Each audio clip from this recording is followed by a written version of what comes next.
All right, I might change this question in the future. Right? I'm going to read it how it is here, but it states here, what is the defect in the balance of power theory? So basically, what we mean by defect, or what I meant to say is, what is a negative outcome to the balance of power theory? So what happens when it fails, right? So the answer is A, all of the above. All right, so there is no set limit to power, and countries are unable to determine when power is balanced. Okay, so there is no, hey, listen, you can only have this amount of nuclear weapons. No, you can have unlimited amount of nuclear weapons.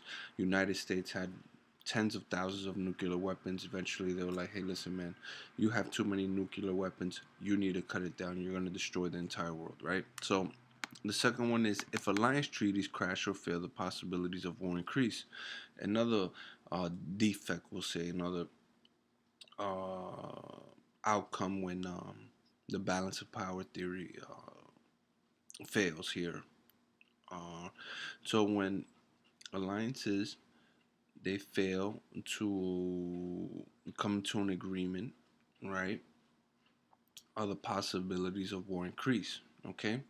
Now, when alliances do come to an agreement, right, and there are still betrayals and lies going on, and one country doesn't fully commit to the agreement, the possibilities of war increase. All right, so let's say if United States and a Middle Eastern country says, "Hey, listen, you can't produce any weapons of mass destruction," okay, right? But the Middle Eastern country still goes ahead, approves the alliance treaties, says, "Yes, we will not create weapons of mass destruction, but still create weapons of mass destruction." So this is a possibility of war that can surface here, and countries might begin to predict a victory if they believe they have a good chance of attaining it. Right. So once you see that your country's weak, once another country sees that your country is weak, they might take the opportunity to invade. Okay, if your country is going through a civil war, they might take an opportunity to aid the uprising, those that are anti-government. Um,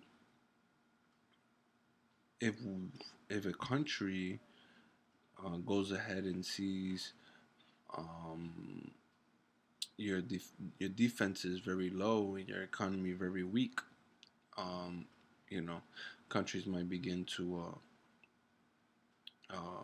invade, or if anything, they'll try to send in their business specialists to extract resources that the superpowers can benefit from or take advantage of. All right, so just to clarify, this last one right here says countries might begin to predict a victory if they believe they have a good chance of attaining it. Right, so after Germany lost World War I, what did they do? They began to rebuild, re-strategize, and they went ahead and they believed that they could have a good chance of taking over France, Britain, and Russia, and expanding the Germanic Empire, right? So they went into war, right? So they believe they had a great. They outnumbered everyone in this balance of power chart that they had going on there. On the last note here, right? So if it says here, if alliance treaties crash or fail, the possibilities of war increase. Remember that when we form alliance treaties, it's typically some type of balance of power that they're trying to keep. Like one country from becoming too powerful, or just staying together in order to demonstrate to a more powerful country that, what, united we stand, and if you mess with one of us, then you got to mess with the other two.